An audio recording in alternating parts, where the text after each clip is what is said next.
Right angle triangle में हमने जिस एंगल के ऊपर काम करना है ठीक उस एंगल के अपोजिट वाला साइड किस तरह से बेस और परपेंडिकुलर को डिसाइड करते हैं किसी राइट एंगल ट्राइंगल में। तो let's have a look. There are 6 functions in trigonometry, लेकिन ट्रिग्नोमेट्रिक रेशियो पे बातें करने से पहले हम एक बेसिक कंसेप्ट को ज़रूर देखना चाहेंगे जो हमारे इस ट्रिग्नोमेट्रिकल रेशियो कंसेप्ट को बिल्ड करेगा, उसे मजबूती फ्राहम करेगा। Start the concept.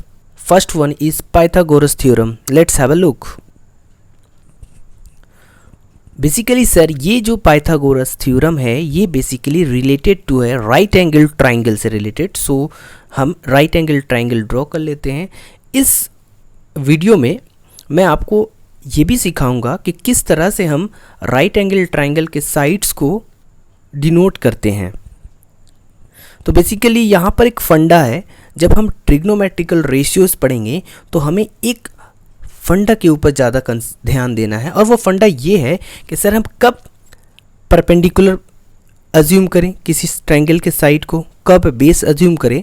तो सर ये परपेंडिकुलर, ये बेस और एक टर्म है हाइपोटेन्यूज, ये क्या है सर? तो बेसिकली सर ये राइट एंगल ट्रायंगल के 3 साइड्स हैं। तो सर हाइपोटेन्यूज किसे कहते हैं? सर ये रहा हमारे पास हमारा हाइपोटेन्यूज, इसे H से डिनोट करते हैं। अब यहाँ पर कन्फ्यूजन है कि सर क्या मैं बेस इसे लूँ या इसे परपेंडिकुलर लूँ? तो सर ये डिसाइड करेगा हमारा एंगल। तो बेसिकली हम अगर अज्यूम कर लेते हैं ये हमारा एंगल है थीटा। ओके, अगर हमने इस थीटा को अज्यूम किया है तो याद रखेंगे इस एंगल के अपोजिट साइड हमेशा होता है परपेंडिकुलर। तो क्या हमें याद रखना है? सर राइट एंगल ट्राइंगल में हमने जिस एंगल के ऊपर काम करना है ठीक उस एंगल के अपोजिट वाला साइड कहलाता है। सर राइट एंगल ट्राइंगल में हमने जिस एंगल के ऊपर काम करना है ठीक उस एंगल के अपोजिट वाला साइड कहलाता है परपेंडिकुलर। सर अब हमारे पास सिर्फ एक साइड बचा है और ऑब्वियस सी बात है वो लास्ट क्या हो जाएगा? बेस हो जाएगा। तो हमें इस चीज़ को ध्यान रखना है क्योंकि आगे हमें ये परेशान करने वाला है। तो लेट्स हैव अनोदर ट्राइंगल। हम इस ट्राइंगल का भी नामकरण कर देते हैं। बेसिकली अगर हम इस ट्राइंगल का नामकरण करते हैं तो सर ये ए हो जाएगा, फॉर एग्जांपल ये बी हो जाएगा और ये सी हो जाएगा।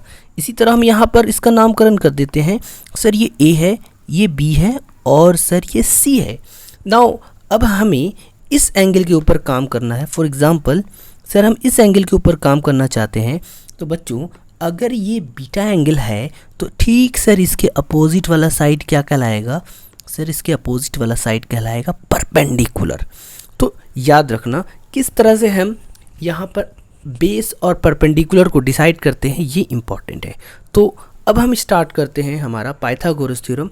आई होप कि आप ये समझ चुके हैं कि किस तरह से बेस और परपेंडिकुलर को डिसाइड करते हैं किसी राइट एंगल ट्रायंगल में।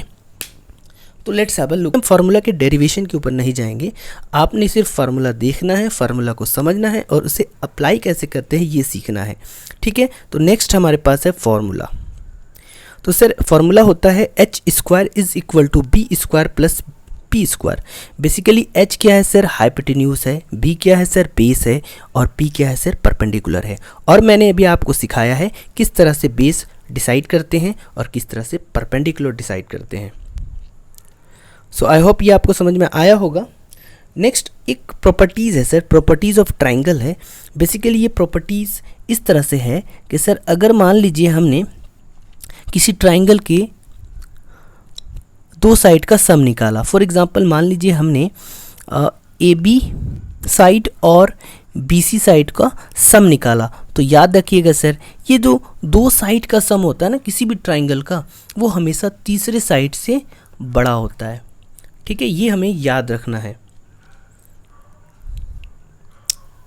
ठीक है। और क्या प्रॉपर्टी हो सकती है सर? सर एक राइट एंगल ट्राइंगल में जो हाइपोटेन्यूज होता है डैट इज AC होता है सर, वो हमेशा बड़ा होता है दूसरे साइड से, यानी कि सर ये BC से बड़ा होगा as well as AC is greater than AB, तो हमने यहाँ 3 प्रॉपर्टीज़ याद रखने हैं जो हमारे इस चैप्टर में काम आने वाला है। पहला प्रॉपर्टी कि सर किसी भी 2 साइड के सम को अगर हम तीसरे साइड से कंपेयर करते हैं तो हमेशा वो बड़ा आने वाला है। और सेकंड प्रॉपर्टी ये कहता है कि सर हाइपोटेन्यूज जो होता है एक राइट एंगल ट्रायंगल में सबसे बड़ा साइड होता है। तो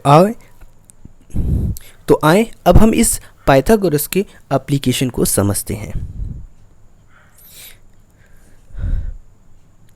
तो sir how to use Pythagoras theorem.